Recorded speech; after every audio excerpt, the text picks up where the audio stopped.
Everyone, a very good evening, a very good morning actually today to all of you. And in this video, I have begun a series for your travel writing if you're from Guwahati University. And the title of this travel book is Heaven Lag, From Heaven Lag, written by Indian writer, a novelist poet, Vikram Said. In 1983, Vikram Said has published From Heaven's Lag, and it is an account of his unorthodox means unconventional or untraditional, travels in China using unconventional modes of travel. And this book offers an intriguing exploration of places and people in China and Tibet. In his brief introduction to the first edition of the book, Seth has told us that the journey was undertaken when he lived in China as a student at Nanjing University from 1980 to 1982. And in the summer of 1981, he returned home to Delhi via Tibet and Nepal. We all know China is our neighboring country, and via Nepal, we can reach China in a very fast way, right? So the land route which he followed on his hitchhiking which you all know by just walking, hitchhiking journey in trucks, originated in the oasis of northwest China and went on to the Himalayas, crossing four Chinese provinces: Xinjiang, also here the spelling will pronunciation will be Xinjiang, and Gansu in the northwestern desert, and Beijing and the plateau of Qinghai, and finally Tibet. So when he was a student in the University of Nanjing, at that time he had whatever the money he had. Okay, when you were a student at the time, you didn't have the sufficient money, but whatever the money he had saved at the time, he has tried to spend that money in his exploring China. Okay, and the travelogue, he says, is based on the journal that he kept and the photographs which he took on the journey. Besides From Heaven's Lag, it is a leisurely account of Vikram Said's travels and has some truly poetic descriptions or depictions of the natural landscapes of China and warm evocations of ordinary Chinese men and women with whom struck up friendship. If you read the text, then you will got to know that there are many people who knows about Indian people, especially the Bollywood. They're like Guru Datta, and there are many more songs like Gata Rahe Mera Dil. There are many more instances depicted in the book. If you read, then only it will be easy for you. Okay, and I may have forgotten many things. Okay, so you please verify it.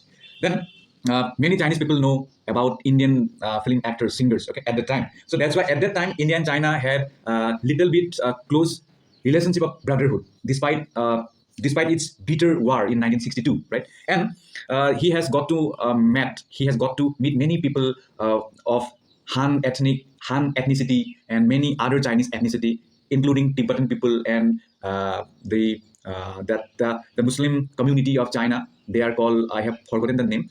That thing he has also experienced here. Okay, Uyghur Muslim.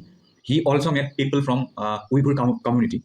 And the writer enjoys his journey very much. In his book, he has described his amazing and incredible experience from China to India via Tibet and Nepal. Okay, and he was going through hitchhiking, walking, slogging through rivers, across leech-ridden hills. Then Vikram Said has also traveled through Xinjiang and Tibet to Nepal, from Heaven Lag to the Himalayas. By breaking away from the reliable routes of organized travels, he has also transformed his journey into an unusual and intriguing exploration of one of the world's least known areas. And at last, he visited in the Heaven's Lag, that is inside the China now. Okay, and that is a mesmerizing view for him, and he had amazing experience there. If you read the novel, read the text, then you will also get the pictures the writer has taken. Okay. After 2 years as a postgraduate student at Nanjing University in China, Vikram Said hitchhiked back to his home in Delhi via Tibet. Then and this is the story of his remarkable journey and his encounters with nomadic Muslims, okay, and Chinese officials, Buddhists, and other people. And his portrait of China in the early 80s is well-rounded, well-constructed, and covers economic, social, cultural, and political ground realities of communist China at that time. Okay, and Vikram said he has also tried to compare India with China, how India is different, how China is different, despite being they were never so close in history.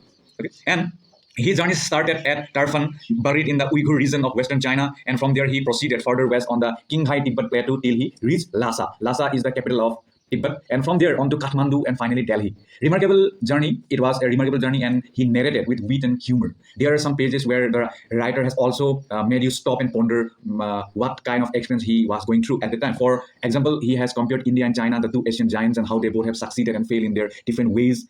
And he also wrote about an ugly encounter with a wealthy tourist in Lhasa, and he has this to say about it, that it is curious how wealth makes some people pleasant by doing away with worry and petty frustration, and how it makes others abominable. Okay, and the text from Heaven Lake, it took place in the summer of 1981. During this time, Seth was an exchange student from Stanford University, and he was studying at Nanjing University. And then he had made up his mind to head home to Delhi for summer vacation because he hadn't seen his family for a long time, or his homeland India for a long time. So from Heaven's Lake, it depicts the story of Seth's travels and extraordinary people he encounters along the way. And as the book opens, Seth summarizes the path he took through China to reach Delhi. His journey takes him across four major Chinese provinces from Xinjiang, or Xinjiang, also known as Xinjiang, the desert province of Gansu, the plateau of Qinghai, and Tibet. So here I would like to reiterate that my pronunciation will not be up to the standard, as the Chinese names are very difficult to pronounce.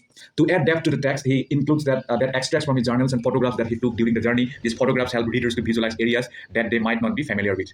And in his travel memoir, From Heaven Lake, that travels through Xinjiang in Tibet, published in 1983, Vikram Seth has also chronicled his perspective about India and China, as he has experienced both countries. Okay, and that's it.